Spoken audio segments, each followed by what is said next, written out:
Okay, folks. Now I know I told you earlier that I was done with this thing, not video anymore. Well, I thought I was done. Of course, I didn't have the door on it, which is on it now. Had to make some adjustments to a couple of the drawers. Got that done. And I had a persistent leak. It took me 2 or 3 different attempts at fixing the leak to finally discover where the leak was and get it to stop leaking, which it has done. And I've given this thing 4 or 5 days here to make sure it's not going to leak anymore, and it hasn't. So I'm going to say it is finished, finally finished. But there it sits, 4 inches higher than the other one, and that's what she wanted. A new sink, a 4-inch higher basin, or the cabinet is 4 inches higher, so she wouldn't have to bend over as much to get into it, or to use it, I should say.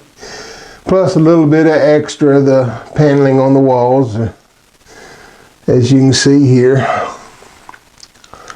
It all came out pretty good, if I do say so myself.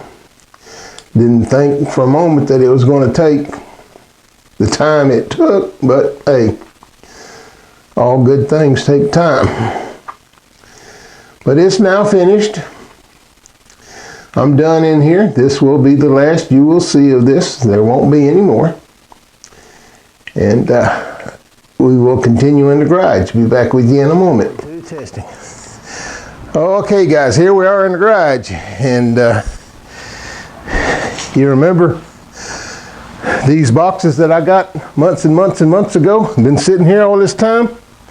Well, I can finally work on them. How about that? As I told you, I try to be a man of my word. I try to do what I say. And I told my wife that when these arrived, I had started early building her cabinet. I told her that I'm not going to work on these until I get her cabinet finished. Well, her cabinet is finished. So now I can start putting together my Grizzly G0555LX bandsaw. And I can start using it. So, wow, how about that? I guess I'll start first opening up and working on the mobile base. And after I do that, I think I'll open the big box, because that's the bandsaw, and this is the 6-inch riser that I got, riser block package that I got to go with it. So let me go ahead and open this up and get started. I'll go ahead and stop the video for the moment, get some boxes unpacked here and opened up, and see what I have. We'll be back with you shortly. If I got my head in the picture there. Well, okay, you don't need to see me anyway. Back with you shortly. Okay, guys and gals, I'm sitting here just talking my fool head off and explaining what I'm doing, and I look up and my camera's off. Now I've got the screen turned around where I can't see if it's on or off. Let me turn this back around. There we go. And I was explaining how I had to, my last clip I had said I was going to build this base here, but to build this base I had to assemble the base for the bandsaw to know the dimensions or size of the base, so this would fit it. And it's a good thing I did, because the cross piece here that goes in on each end, I had to cut an inch and 3/4 off of it to get it to fit. It was sticking way out here, so I went ahead and did that, got my hacksaw out and wore myself out with my hacksaw, but eventually got it done. Persistence pays off eventually. Now, all the way around this base, how they've got that thing secured is they've got a bolt and a nut that screws down on that bolt. And you take and screw that bolt here into the provided holes on the base, tighten it down, and then you take the nuts and screw the nuts down against the rail, and that's what secures everything. Now that's my last bolt. Now what I've got to do is go around here on every one of these and screw this down against the rail. Tighten it up. And that's what holds everything secure. Which that's pretty tight as it is on most of them. I guess I didn't have those nuts screwed up as tight far on the other ones.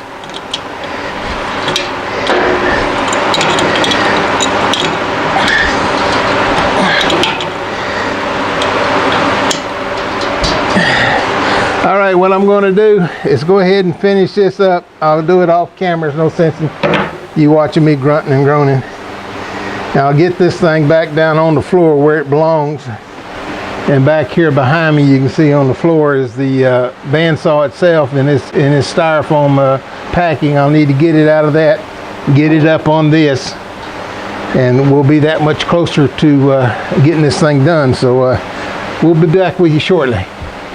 Okay guys, I wanted to show you this here. I'll follow the instructions explicitly as I can. And in the instructions, they call for mounting these wheels with the bolts on the top side sticking up down through the bottom this way and then nutting them on. Well, when that happens, look what happens. You can't turn that wheel, it won't go anywhere. 1/4 inch. And I saw that when I was putting it together, and I thought, well, you know, maybe I'll still be able to turn these when I get it upside down. I turned it upside down, tried to turn it, and it wouldn't do diddly squat. So I reversed those, and you can see here, this turns now. So I'm going to take these out and reverse these. Why they did that, I don't know. Obviously, whoever made these instructions has never assembled this thing. So there we are in the process of doing that. Come on in, Javier. You can get on camera. My neighbor coming over, he don't want to get on the camera. But anyhow, that's what I'm doing. So if you have this Shop Fox or buy this Shop Fox mobile base, just be aware of that when you get around to assembling it, that you can't put those bolts down through there. It prevents the wheels from rotating. So back with you shortly. All right, that problem's fixed. Now I can move it around. That's the way it's supposed to work. Now why in the world their instructions tell you to put those bolts in the other way, I don't know. Other than the fellow that wrote it didn't ever assemble this. That's the only thing I can figure. But that's done. Now, on to the next trick. Getting that out of there onto here. And I've got to sit down and read my instructions. Make sure I'm doing it right. And see where we go from there. So we'll be back with you again shortly.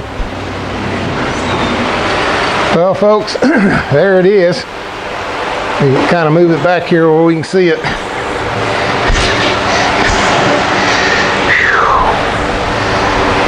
Boy, I was able to get my next door neighbor to come over and help me lift this thing up. Put it on this stand. This only weighs about 180 pounds. Big huge motor on the back. But there she be. Now that's with the 6-inch the regular 6-inch clearance. I've got to take it apart and install my riser block and the new blade to get my 12-inch clearance in here. That will be another day, another time. Now this old body's wore slap out. But I got it all put up. As you can see, it rolls around quite easily. Take it wherever I want to take it, move it wherever I want to move it, and then screw the locking legs down there, and that secures it firmly on the floor. It doesn't go anywhere. So that's it for now. Of course, I've got to put the table on and all that, but that's another day, another time. I'm going to go in and sit down and get off my feet. And we'll talk to you again real soon. For now, this is the DIY/CNC Woodworker. Hope you have a nice day.